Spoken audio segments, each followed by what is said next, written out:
O Brasil é o maior país da América do Sul, e isso não é segredo. Em comparação aos seus vizinhos, o território brasileiro é de longe o que mais ocupa o território sul-americano.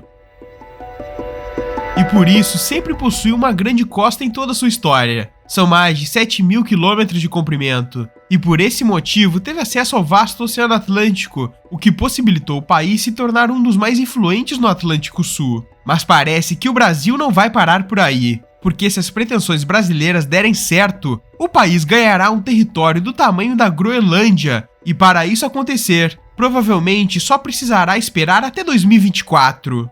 E para entendermos tudo isto, temos que analisar mais a fundo.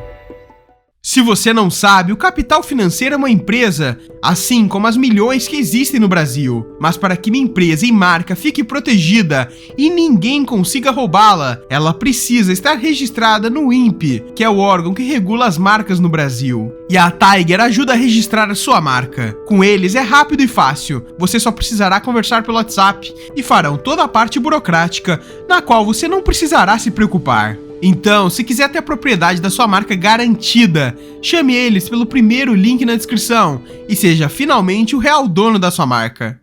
O Brasil sempre contou com um vasto território, desde o Tratado de Tordesilhas, que estabelecia o que pertenceria a Portugal e o que pertenceria à Espanha, em questão de territórios. E dessa forma, o Brasil já tinha uma vasta costa, já no ano de 1504. Mas nessa mesma época, Portugal também descobriu algumas importantes ilhas na costa brasileira, como Fernando de Noronha, Arquipélago de São Pedro e São Paulo, Ilha da Trindade e algumas outras regiões. Fernando de Noronha no início serviu como uma ilha de prisioneiros durante a sua história, mas hoje serve totalmente de base para as pretensões do Brasil em expandir o seu território. E até meados do século XX, essas ilhas na costa do Brasil só serviam para uma pequena base no oceano. Assim como ter uma vasta costa de mais de 7.000 quilômetros não faria o Brasil ser o legítimo dono do oceano à sua volta. Mas foi aí que, após a Segunda Guerra Mundial e a divisão do mundo entre Estados Unidos e União Soviética, os países começaram a pensar nisso. Os oceanos e mares à sua volta teriam que ter soberania total a cada uma das nações.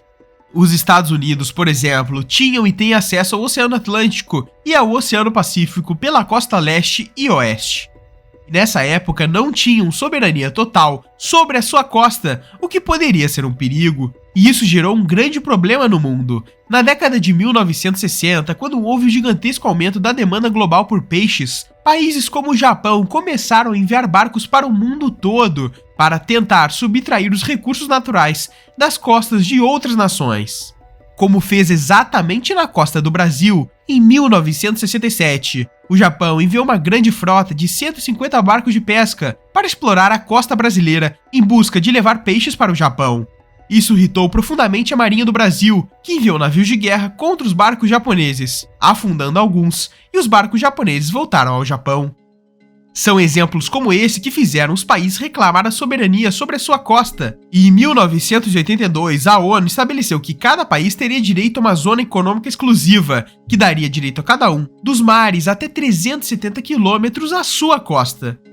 E dessa forma agora, o Brasil teria soberania total sobre os seus 370 quilômetros à sua costa, que gerou uma grande zona econômica exclusiva para os brasileiros. Além dos arquipélagos e ilhas que possuía, também geraram esse direito. E foi assim que países como o Brasil ficaram com este vasto território, contando toda a sua zona econômica exclusiva. Mas o Brasil não parou por aí. Por isso, em 1987, o governo brasileiro enviou navios de reconhecimento para analisar o fundo dos oceanos e saber se o Brasil poderia aumentar mais ainda o seu território marítimo. E durante esse período, o governo brasileiro conseguiu argumentos suficientes para fazer um levantamento e levar o seu possível aumento territorial para a ONU em 2004. Na época, o governo queria aumentar o território marítimo brasileiro em uma região semelhante ao tamanho do Egito, com 960.000 km², mas não foi para frente. E por isso, em 2004, mais 5 navios brasileiros foram enviados para o Oceano Atlântico, a fim de conseguir mais dados e argumentos para a ONU aprovar. Nesse levantamento, o Brasil conseguiu dados sobre a sua plataforma continental, o que daria direito ao Brasil mais territórios. Isso funciona assim.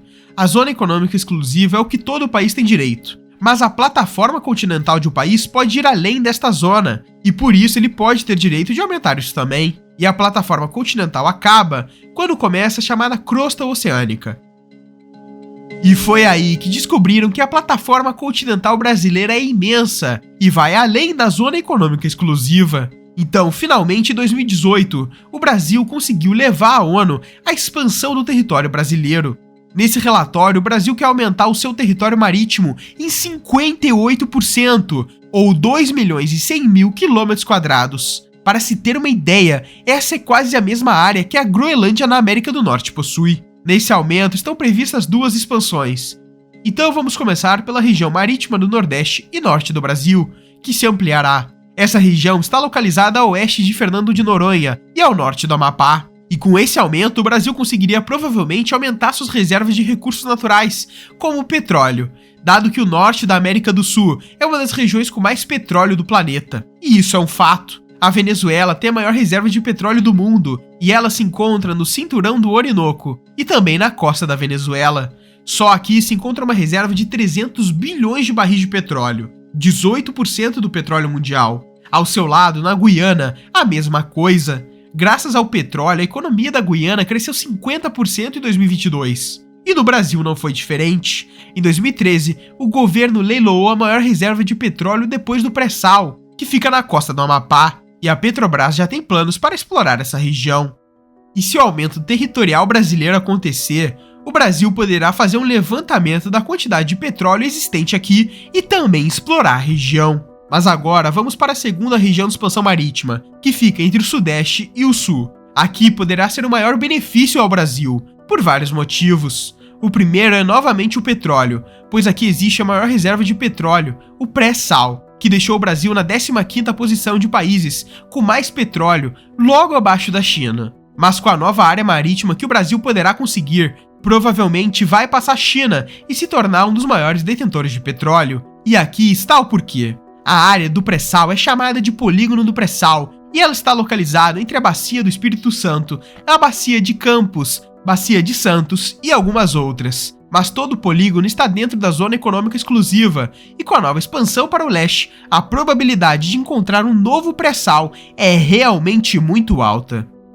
E o segundo motivo de como essa nova região beneficiaria o Brasil é realmente geopolítico. O Brasil está no Oceano Atlântico Sul e seria a maior potência regional daqui, correto? É isso que deveria ser, mas existe outro país que tem mais poder que nós nesta região, e é um país europeu, o Reino Unido, que hoje é o maior detentor de zonas marítimas em todo o Atlântico Sul, deixando o Brasil em segundo lugar. Isso é possível pelas famosas Ilhas Britânicas, que rondam a costa sul-americana, como as Ilhas Malvinas, Geórgia do Sul, Sandwich do Sul, Santa Helena, Ascensão da Cunha. Todas essas ilhas foram anexadas pelo Império Britânico durante o século XIX e XX, e faz com que até hoje o país tenha a maior presença do Atlântico Sul, já que cada uma dessas ilhas também tem uma zona econômica exclusiva própria.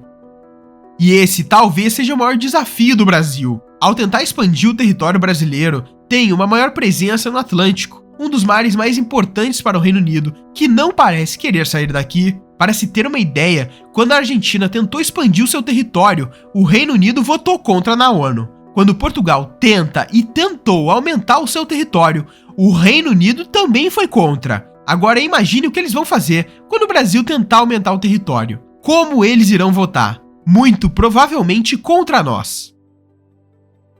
E por todos esses desafios geopolíticos, existe um anseio de como a ONU lidará com o aumento territorial brasileiro até 2024. Mas se tudo der certo, o Brasil será maior ainda.